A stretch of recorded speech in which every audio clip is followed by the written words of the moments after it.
Alright, this is Andrew with Yoda Home Inspections. Today is April 7th, 2026, and we're doing a sewer scope today here at 1626 Heather Drive. We have the camera pushed out 107 feet to the city connection. Now we're going to pull it back and record it and see what we find.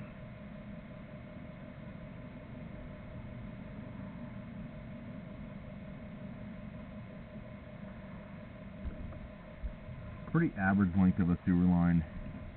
Average length that I see is around 100 feet, and you're basically right there.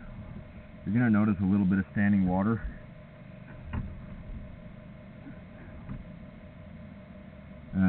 Looks like gravel cement, and it's going to transition soon, but gravel cement's a little bit rough, and so it's easier for waste to get stuck.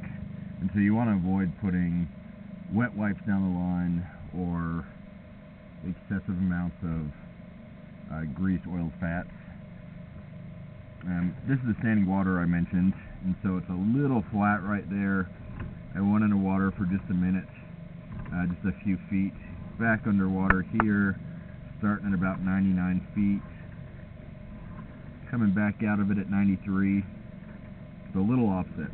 And so those flat spots are areas where it's easier for waste to get stuck. And if enough waste gets stuck, that could lead to a backup or a blockage where it leads to a backup. A little bit of an offset there on the right hand side of the pipe where the pipe has shifted. Now you have a lip where waste could get stuck. Also, potential spot that could get a blockage. And then now we're going through, looks like a liner. Well, maybe not. No, that's plastic. I thought it was a liner, but it's more than likely a plastic line, which is good. Plastic lines have fewer joints. They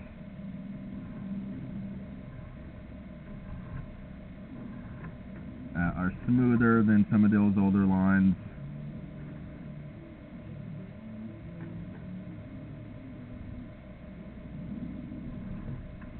And this is looking good. No standing water, no buildup. This is how you want the line to look.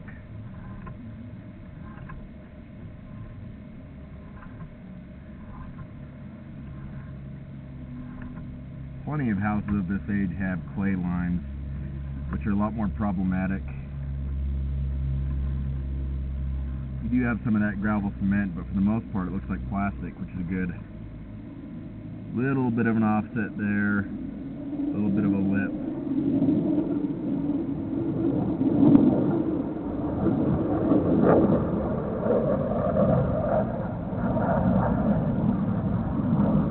And now we're going through ABS.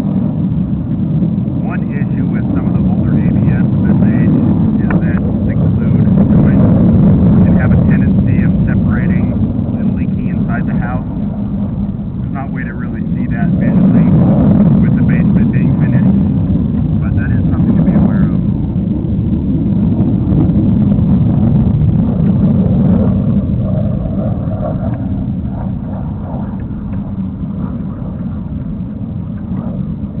Now we're coming back up the stack.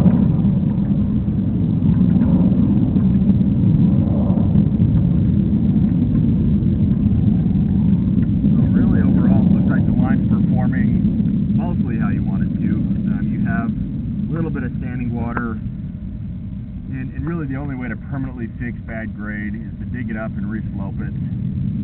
This one's certainly far from the worst belly that I've seen. It also was a good sign that it wasn't holding a ton of debris and buildup.